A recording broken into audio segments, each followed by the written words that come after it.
Trump administration, now follow me on this, it's kind of hard. The Trump administration named Bill Pulte the head of the FHFA. That's the company that has held Fannie Mae and Freddie Mac in conservatorship for a longer period of time than any company or companies in the history of the United States, period. Fact. Fannie Mae last year profited $17 billion.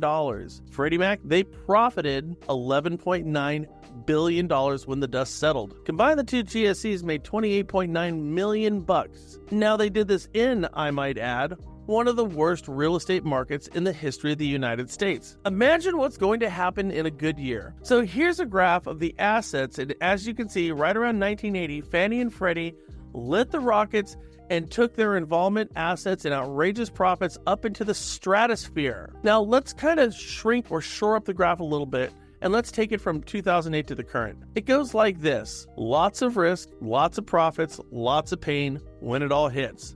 In fact, Fannie Mae and Freddie Mac's asset depletion was so bad post-COVID, as it was in 2008, that they lost money and they were forced into conservatorship. The pain we felt in 2008 is what we're suffering from right now.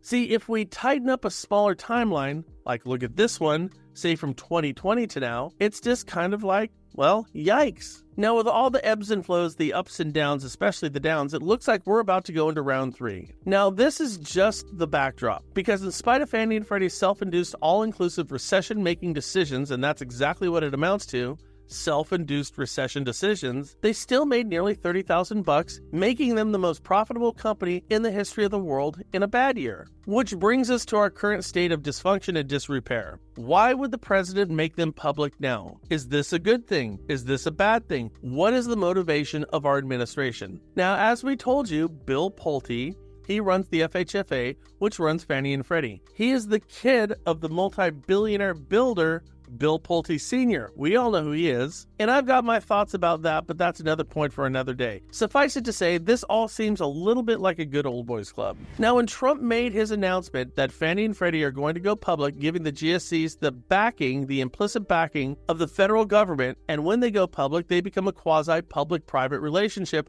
where all of Fannie and Freddie loans are going to be backed by the implicit guarantee of the United States government. This guy. Yeah, crazy gray hair guy named Alex Karp. He's a venture capitalist businessman, and he runs a software firm called Palantir Technologies. Benign, I know, doesn't seem to make a bunch of sense, but an investor in Palantir and one of his best friends who co-owns it with him is this guy. His name is Peter Thiel. Now, Peter Thiel was an early investor in Facebook and PayPal, which makes him friends with this guy. Now, this is an old picture of two best friends when they were about 19 years old. And yes, that is Peter Thiel, and that is Elon Musk, who, as you know, well, they started that company called PayPal. So when Trump is announcing Fannie and Freddie going public, they are the single most profitable company in the entire world, and Karp is with him for the announcement what they're going to do. Because I'll tell you this, their OTC, and that would be called the over-the-counter trading shares off-market of Fannie and Freddie stocks, went through the freaking roof on Wednesday. Now, who knew this was going to happen? Who is helping this administration with the cost-cutting efforts through Doge?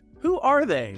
Yep, it's all these guys. And so who do you think invested in Fannie and Freddie stock when he announced that it was going to go public? Yes, it's these guys. So, I mean, for me personally, somehow, somewhere, this feels like a good old boys club is back at it again. It's all politicians from Pelosi's remarkable investing acumen to now the folks in the Trump administration, their friends. We need to look into the reason Fannie and Freddie is going public right now and who's benefiting from it. And at the cost of who? That would be others, like the general investors of Fannie and Freddie who bought their common stock for 6 decades. Those folks were held up by the GSEs during the dark, crazy days of speculation, who've always been there, but who've been completely screwed by decades of government involvement via conservatorship. See, I fear this is what's happening again. And when we allow this to occur, we, me and you, in the real estate and lending business, we lose faith in our agencies, the insurers of over 50% of nearly $50 trillion in mortgage-backed securities. I'm telling you right now, we can't afford to screw this whole thing up. Stay tuned for more details going forward because we're going to be bringing this to you.